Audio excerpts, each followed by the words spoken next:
Hey guys, Philip from the Honda Resource back with another video working on the old CR-Yeeter. Today I'm going to be doing a rear disc conversion and just walking you through the steps that I took, and hopefully it's something that you can repeat if you're interested in doing a rear disc conversion on your CRV. So let's get to it. So not only am I doing a rear disc conversion, I'm also putting in new wheel bearings in the rear, because you can see mine are shot. So I've already replaced the fronts previously, like right after I got this CRV. I knew this one was bad for a while, but I didn't want to replace it until it was time to do the rear disc conversion. So we're gonna knock out all that today. All right, so we've got to get the drum off. Mine seems to be loose. But if it's not loose, there's two little spots right here. You could put a 12mm bolt, or it's an M8 technically.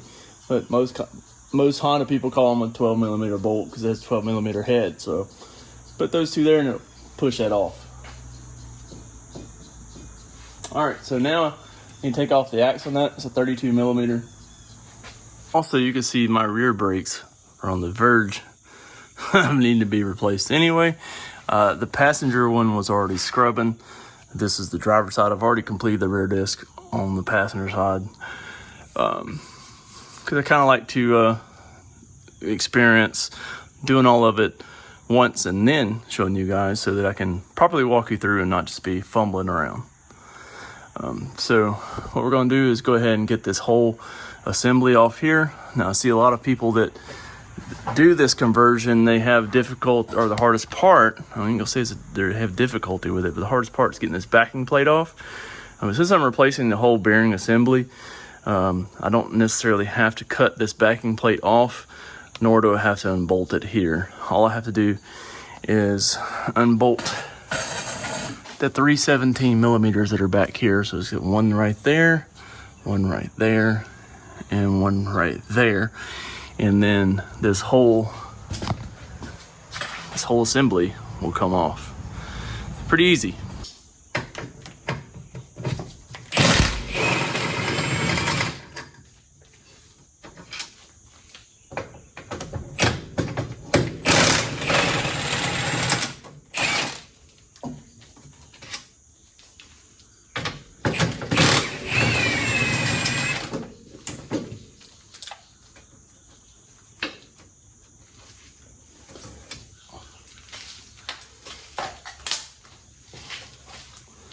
Okay, so I got those 3 bolts out. That's what they look like.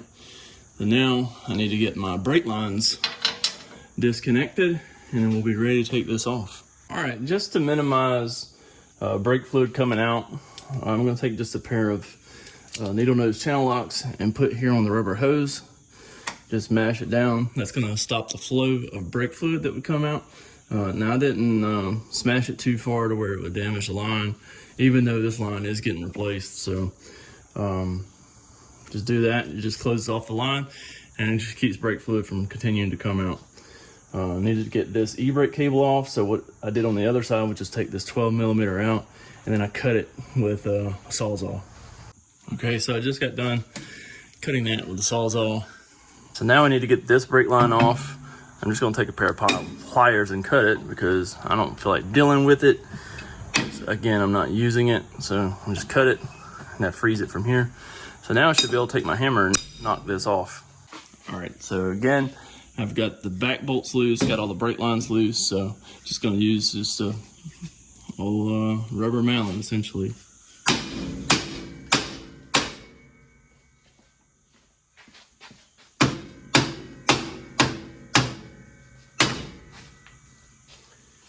Now I just need to make sure the axle doesn't pull out of the boot. So I'm just gonna knock it back through right here some more to make sure it stays in the body.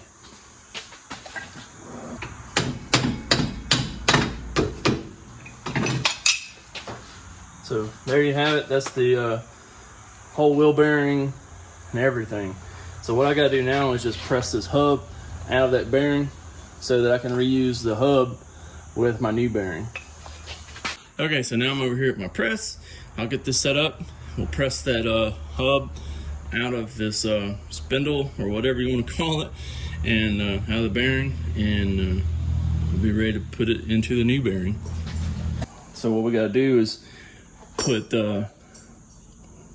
basically the hub here has to be between those, and then I usually just on the other one I set it up on the brake right here and then press from the back.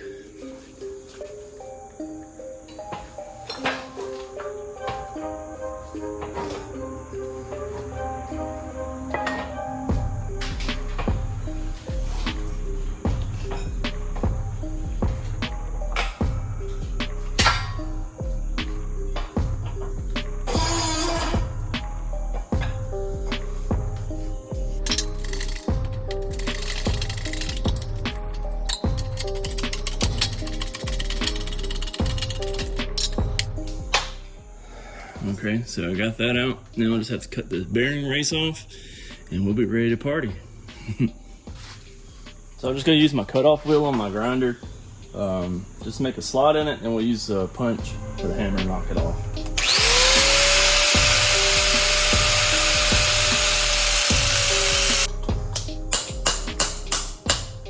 There we go. There it is. There's a little race. And what we're trying to really avoid doing is nicking this or anything, so I'll cut as minimal as I can.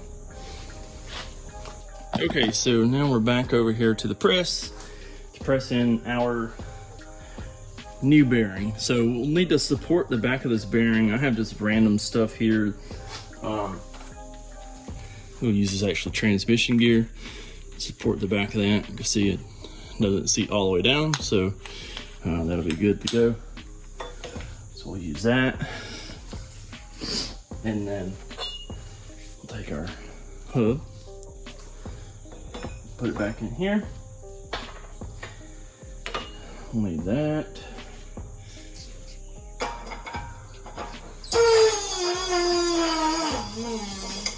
And then I'm just gonna stack this other socket in here on top of that. Try to get it centered under our jack. And now we just press it together.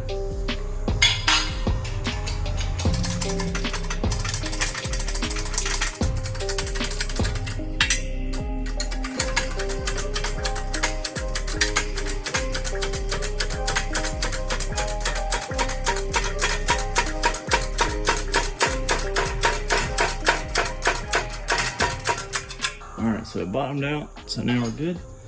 Let it back out.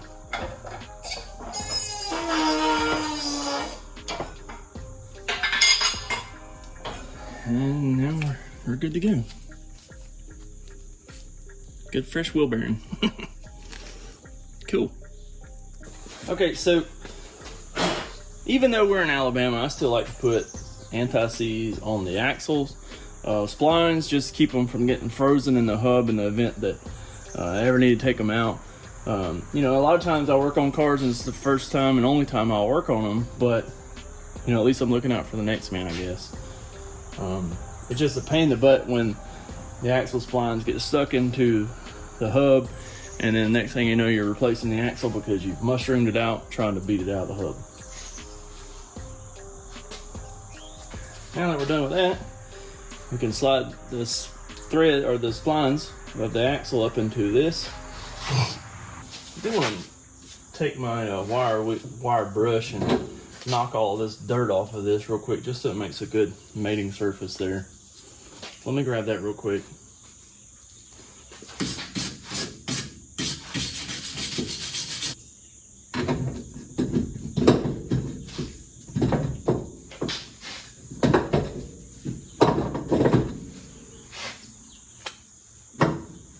Okay, so now that we have that done, we're gonna raise it back up and put our 317mm bolts through the back and into this bearing housing. So pretty straightforward. It's a lot easier than having to cut that backing plate off, and now we have good fresh bearings. Okay, so I got that bolted in from the back side, the 3 bolts, one up here, there, and right down here. You can see them back here, there, and there. So I got all 3 of those bolted in, and then we went ahead and mounted on the caliper bracket from Greg Rawls. If you're interested in these, I could put a link in the description to where you can go and find Greg to purchase a set of the conversion brackets. I went ahead and tightened the axle nut. Got all that tightened down. I do need to stake it. But right now I need to let it down just a smidge because it's a little bit high.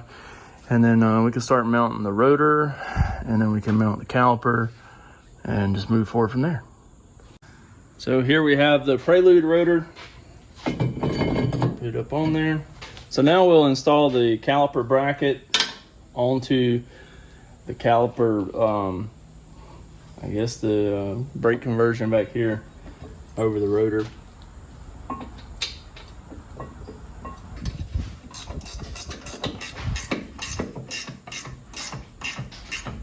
All right, so now we've got to bend this edge in up through here for clearance on the caliper. So I just take my 2-pound sledgehammer and knock that in. I've seen people take like a cutoff wheel and notch it out to where it clears it, but on the other side I just use a hammer and knock it in.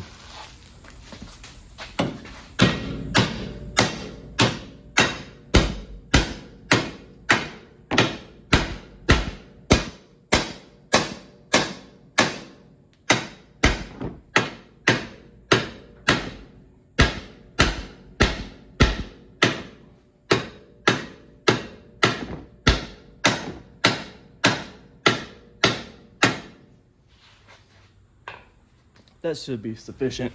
All right, so now we've got the caliper on here. I've just got the top bolt in it right now because I've got to flip it up in order to bleed it, since the bleeder screw is on the bottom. This is a Prelude caliper, and on the Prelude, the caliper resides on the front rather than the rear. So that's why the bleeder screw is located on the bottom in this instance. So the brake hoses that I used, I've seen a lot of people use like custom hoses and whatnot. This hose is for the front of a Honda Element. I actually took them off that one because I had it here and I was just like, well, let me try them, and they work perfect. So this one over here, you can see it's already on, but it goes right through there.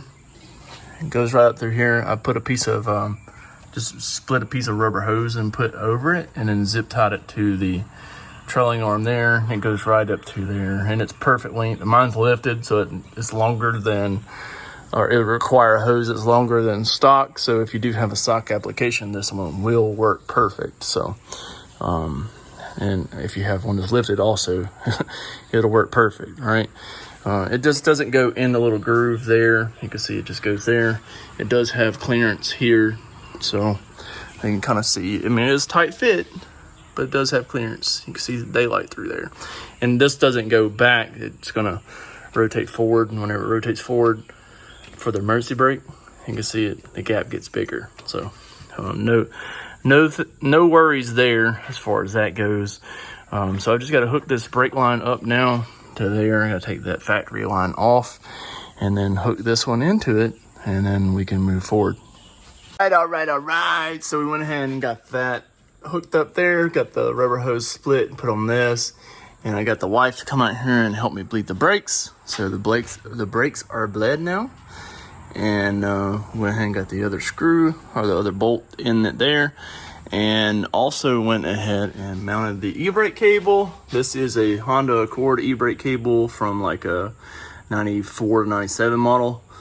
So got it in there and then routed up through here, and I took the boots off of the original CRV cables and slid them onto the Accord cables. So now we have to move to the inside, and this is, you see they are crossed up, but that's how it was originally in my CRV, so no big deal there. I don't think we'll have any issues with them coming down and hitting the drive shaft, but I may put some zip ties or something up just to keep them from coming down. See, like I could put a zip tie there around that hose, and I could probably do the same over here, zip it to that brake line there. That'll keep them coming down, just make sure they don't ever hit the drive shaft. I mean, there's plenty of clearance there though, so. Well, that pretty much concludes our brake install here. And now we can go ahead and put the wheel back on. All right, so on the emergency brake cables, you have to take out, I took out my driver's seat, and I was able to pull the carpet up to be able to change the cables, but you can see I'm missing one of the screws right here. But there's another screw under this other little cover. I need to pop this little cover up. I'm just using the gasket pick here, and then the little Phillips screw under that. And then we'll take this cover off. So with this cover, you'll just slide it back, and then it'll be able to pull up and off. All right, so this is the stock bracket right here that holds the cables, and it has two 12mm bolts right here, and it holds the cables like right here. So I've already, taken my cables out. So once you take them out, you can take them out, whatever. And then I've got the cord bracket bolted to that one right here, and it just has it open. The second bolt hole is back here open. So instead of the cables mounting up here, they actually mount about right here. It's just a different style of cables. So that's what I did with that. And then I just tighten this down some. I'm probably going to tighten it down a little more, just to where it takes a little more of the slack out. And the reason I left this bracket on was so that I could put my trim piece back on and make it look like factory.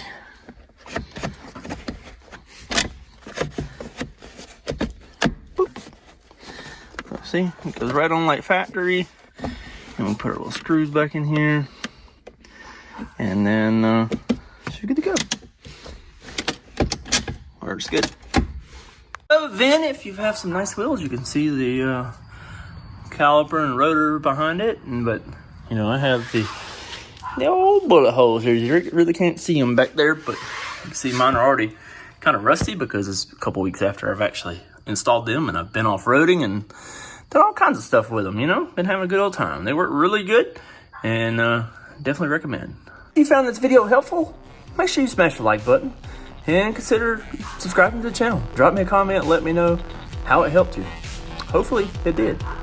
And we'll see you on the next one. Peace.